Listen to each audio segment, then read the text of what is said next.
नमस्कार दोस्तों, आप सभी का जिंदगी की पाठशाला पर स्वागत है।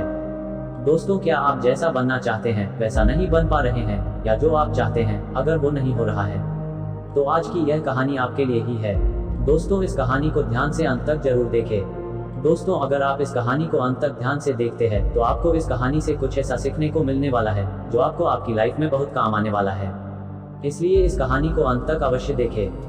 दोस्तों, आज आपके पास जो कुछ भी है वो इसीलिए नहीं है कि आपकी किस्मत में इतना ही लिखा था या फिर आपकी किस्मत ही खराब है, बल्कि वो इसीलिए है क्योंकि आप इतना ही डिजर्व करते हैं। दोस्तों, ये प्रकृति बड़ी ही न्यायप्रिय है। यह उसे उतना ही देती है जितने का वह हकदार होता है।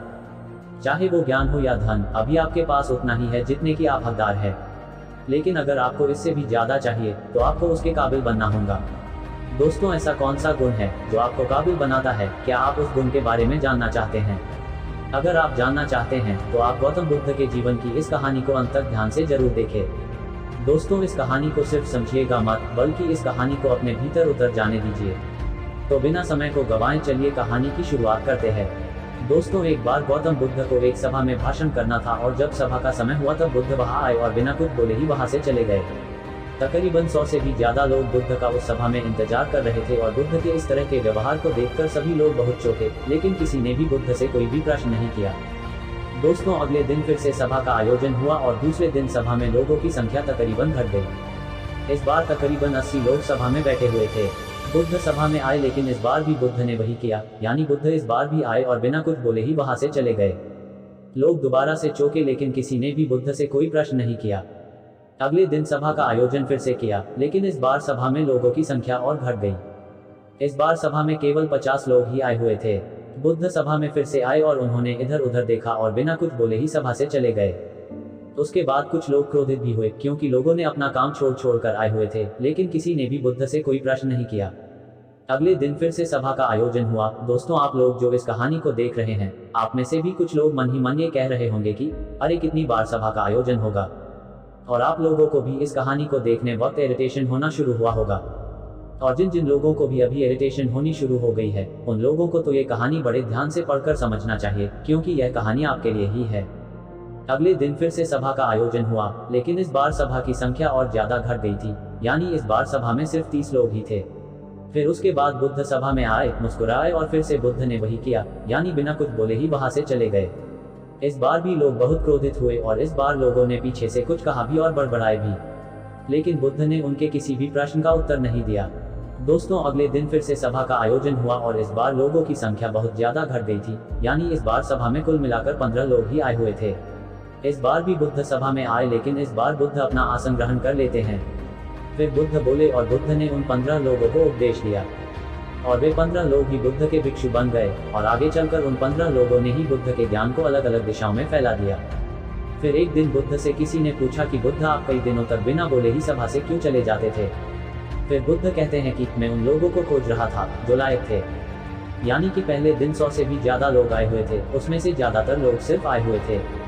उन्हें मेरे उपदेश से कोई भी मतलब नहीं था, वे बस आ गए थे। और उसमें से ज्यादातर लोग सिर्फ देखने और सुनने आए हुए थे कि सभा में क्या होता है। वे मेरे काम के लोग नहीं थे, क्योंकि वे लोग मेरे ज्ञान को औरों तक नहीं पहुंचा सकते थे। मुझे तो उन लोगों की खोज थी जो मेरे ज्ञान को जन जन तक पहुंचा सके। कई दिनों तक सभा से बिना बोले ही मैं इसीलिए चला गया, क्योंकि मैं ये देखना चाहता था कि वे कौन लोग हैं जिनके भीतर वास्तव में प्यास है। जिन लोगों के भीतर में वास्तव में प्यास थी, वे लोग अंत तक जरूर रुके, और जो लोग बस ऐसे ही आ गए थे, वे लोग पहले या दूसरे दिन ही चले गए। जिनके भीतर धैर्य था, उन्हें मुक्ति का मार्ग भी मिला, और जो लोग जल्दबाजी में थे, वे लोग अब घर में बैठे हुए हैं। सवाल यह नहीं है कि मैं तुम्हें क्या दे सकता हूँ, बल्कि सवाल यह है कि तुम क्या ले सकते हो। तुम्हारा पात्र कितना बड़ा है और कितने के तुम हकदार हो। जितने के तुम हकदार हो, उससे ज्यादा तुम्हें नहीं मिलेगा। फिर वह व्यक्ति बुद्ध से पूछता है कि बुद्ध, लायक कैसे बने?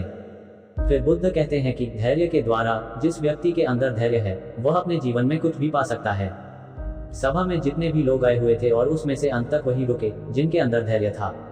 चाहे तुम्हारे जीवन में तुम्हारा लक्ष्य जो कुछ भी हो, लेकिन तुम बिना धैर्य के सफलता के चरम तक नहीं पहुंच सकते। फिर वह व्यक्ति बुद्ध से पूछता है कि कोई व्यक्ति अपने भीतर के धैर्य को कैसे बढ़ाए? बुद्ध कहते हैं कि निरंतर अभ्यास के द्वारा हम अपने भीतर के धैर्य को बढ़ा सकते हैं। जैसे कोई व्यक्ति जब ध्यान करना शुरू कर देता है, तो उसका मन उसके सामने कई सारे अड़चने लाता है। लेकिन उसका धैर्य उसे एक दिन उसके लक्ष्य तक जरूर पहुंचा देता है। फिर वह व्यक्ति बुद्ध से कहता है कि मैं समझ गया बुद्ध, मैं समझ गया। यानी मुझे धैर्य के साथ निरंतर अभ्यास करने की आवश्यकता है। दोस्तों, अब आपको समझ आ गया कि आपके पास वो क्यों नहीं है जो आप पाना चाहते हैं, क्योंकि आप उसके लायक नहीं है। आप लायक तभी बनेंगे जब आप अपने भीतर धैर्य को बढ़ाएंगे। और धैर्य कैसे बढ़ेगा? धैर्य बढ़ेगा निरंतर अभ्यास के द्वारा। और अभ्यास कौन करेगा? अभ्यास करेंगे आप, तो फिर करते क्यों नहीं? दोस्तों, खुद से ईमानदारी के साथ एक प्रश्न जरूर पूछिए कि जो आप भविष्य में बनना चाहते हैं उसके लिए क्या आप धैर्य के साथ कर्म कर रहे हैं। दोस्तों, अगर उसका उत्तर नहीं है तो अपनी असफलता के लिए जिम्मेदार आप खुद होंगे। दोस्तों, आज की यह गौतम बुद्ध की शिक्षाप्रद कहानी आपको पसंद आई होगी तो नीचे कमेंट बॉक्स में यस जरूर लिखें और उसके साथ ही इस कहानी को अपने दोस्तों के साथ शेयर करना न भूलें। धन्यवाद।